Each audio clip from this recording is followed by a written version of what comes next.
दोस्तों, क्या आप सोच सकते हैं कि पूरा देश जैसे सिंगापुर या डेनमार्क रातों रात नक्शे से गायब हो जाए? वेस्ट बंगाल में कुछ ऐसा ही हुआ है, लेकिन ज़मीन पर नहीं बल्कि वोटर लिस्ट में 63.66 लाख लोग। इलेक्शन कमीशन ने एक ही झटके में इतने सारे नाम डिलीट कर दिए हैं।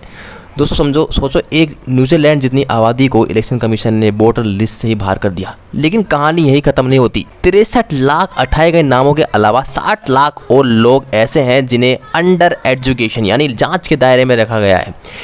इनका वोट अभी होल्ड पर है। इसका मतलब है कि बंगाल के लगभग 1.2 करोड़ लोगों की वोटिंग पावर खतरे में है। मतलब कि इनका वोट देने का अधिकार छीन सकता है। ममता बनर्जी इसे डेमोक्रेसी का मर्डर कह रही है। 6 मार्च 2026 से कोलकाता के मेट्रो चैनल पर धरना दे रही है।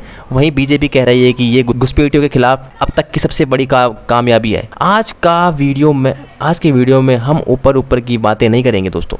हम रो डाटा देखेंगे, कंस्टिट्यूएंसीज का एनालाइज करेंगे और ये समझेंगे कि क्या सच में 2026 का इलेक्शन से पहले गोस्ट वोटर के जरिए खेल हो रहा है। दोस्तों, ये वीडियो आपको कोई भी मेन स्ट्रीम मीडिया में देखने को नहीं मिलेगी, पर मैंने सोचा कि ये वीडियो जरूरी है। तो स्टार्ट करते हैं आज के इंटरेस्टिंग वीडियो। दोस्तों, सबसे पहले समझते हैं कि ये हुआ कैसे। इस पूरे प्रोसेस को नाम दिया गया है SIR यानी स्पेशल इंटेंसिव रिवीजन। आपको आपके घर पे भी SIR हुआ होगा। इसके अंदर पूरे देश में हुआ था, पर वेस्ट बंगाल में 2002 के बाद पहली बार इतने बड़े लेवल पर घर घर जाकर वोटर लिस्ट वेरीफाई की गई।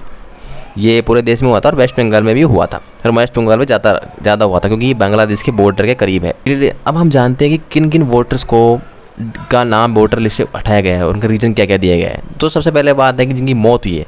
दोस्तों, 24 लाख लोग ऐसे हैं जो रिकॉर्ड्स में तो जिंदा थे पर असलियत में मर चुके हैं। बीजेपी का क्लेम है कि TMC इन डेड वोटर्स के नाम पर पिछले इलेक्शन में फॉल्स वोट्स डालती है। दोस्तों, एक क्लेम किया है बीजेपी ने, ठीक है। अब दूसरा नंबर बीजेपी क्या और लगाती है, 20 लाख लोग वो हैं जो अपने घर हमेशा के लिए छोड़ चुके हैं। मतलब कि वो बंगाल में रहते ही नहीं हैं, वो कहीं और चले गए हैं, फिर भी वो वोट कैसे दे रहे हैं और हमेशा के लिए छोड़ चुके हैं। ऐसे भी नहीं आए और गए, हमेशा के लिए छोड़ चुके हैं। अब तीसरा है दोस्तों डुप्लीकेट यानी मिसिंग। बाकी बचे लोग वो हैं जो ये तो ट्रेस नहीं हो पाए या फिर उनके पास दो वोटर ID हैं। तो ये सारे क्लेम है दोस्तों बीजेपी के कि ये सब रीज़न है, इसलिए ममता बनर्जी जीतती आ रही हैं और इसलिए हमने इनको ही बाहर किया है। तो अब ट्विस्ट आता है दोस्तों, इलेक्शन कमीशन ने इस बार EI और एरोनेट पोर्टल का इस्तेमाल करके लॉजिकल डिस्क्रिपेंसीज पकड़ी है। जैसे कि एक मोबाइल नंबर से 10 वोटर्स लिंक होना या पेरेंट और बच्चे की एज में सिर्फ 10 साल का फ़र्क होना। इतनी गलती की वजह से 60 लाख लोग जांच के दायरे में डाल दिए गए हैं। मतलब कि इनका मानना, बीजेपी कह रही है कि हमने AI से जांच करवाई है और एरोनेट पोर्टल का इस्तेमाल किया है और उसमें बताया गया है कि जो पेरेंट और बच्चे के बीच में 10 साल का डिफरेंस है, ये कैसे हो सकता है। मतलब कि कोई दूसरा वोट आ रहा है तो नया बच्चा पैदा भी हो रहा है, 10 साल का डिफरेंस है और 10 साल में कैसे वो वोट डाल सकता है। अब दोस्तों हम बात करते हैं दोस्तों तो the geographic impact, the border story क्या है दोस्तों। अब डिस्ट्रिक्ट का डाटा देखिए, सबसे ज़्यादा इम्पैक्ट 2 जगह पर हुआ है। सबसे पहला है मुर्शिदाबाद, जहाँ पर 11 लाख लोगों का वोटर ID गया है। वहीं मालदा, और दूसरा है मालदा 8.2 लाख लोग, और नॉर्थ 24 पैरागन्स। यहाँ डिलीटेशन तो है लेकिन जांच वाले केसेस सबसे ज़्यादा है। माइनॉरिटी कम्युनिटी का डर है कि उन्हें बिना, अब माइनॉरिटी कम्युनिटी के सबसे ज़्यादा मुस्लिम्स यहाँ पे रहते हैं, तो उनका मानना भी है और ममता बनर्जी भी कह रही है कि इन्हें बिना CA NRC के ही वोटर लिस्ट से बाहर कर दिया गया है। मतलब कि इनकी सिटीजनशिप खतरे में है, ये है। और द मटुआ बेल्ट, आपको याद होगा मटुआ कम्युनिटी हमेशा से सिटीजनशिप की मांग करती रही है।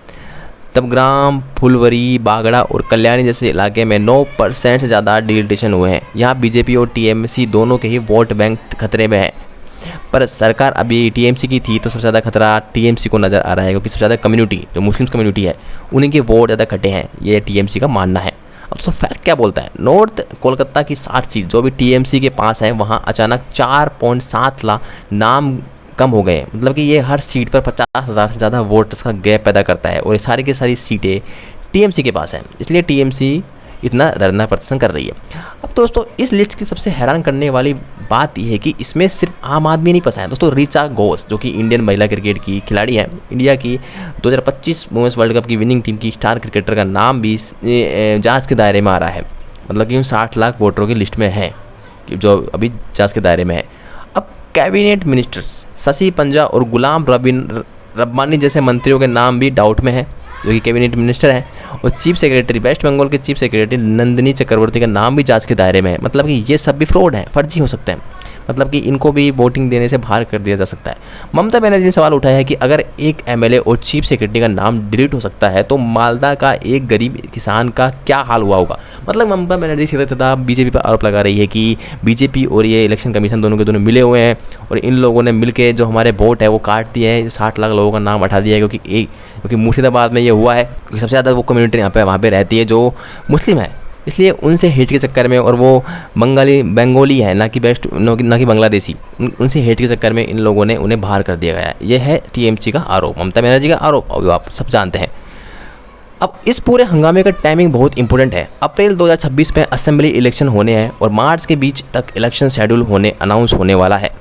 अब दोस्तों लीडर ऑफ अपोजिशन शुवेंदु अधिकारी ने फाइनल लिस्ट आते ही विक्ट्री साइन दिखाया। मतलब लीडर ऑफ अपोजिशन मतलब कि बीजेपी के, जो बंगाल में बीजेपी अपोजिशन में है, उनके लीडर ने बताया, विक्ट्री साइन दिखाया है और कहा है कि ममता को कोई नहीं बचा सकता क्योंकि फॉल्स वोटिंग का 24 लाख डेड वोटर्स अब लीड से बाहर हैं। वहीं ममता बनर्जी ने 6 मार्च से मेट्रो चैनल पर नाइट स्टे धरना शुरू कर दिया है। दोस्तों आपको ये मेन स्ट्रीम में दिखाया नहीं जाएगा क्योंकि वहाँ पर ईरान बाहर चल रही है। दोस्तों वहाँ पे ईरान इजराइल बाहर चल रही है, वहाँ पे देश के मुद्दों से मतलब ही नहीं है।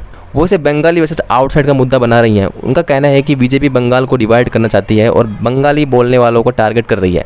उन्होंने चैलेंज किया है कि भावनीपुर में 47,000 नाम काटे गए हैं, लेकिन मैं एक वोट से भी जीत कर दिखा दूंगी। ये ममता बनर्जी का एलिगेशन है। तो दोस्तों अब इसके कंक्लूजन पे हम आते हैं कि क्या कंक्लूजन है इसका।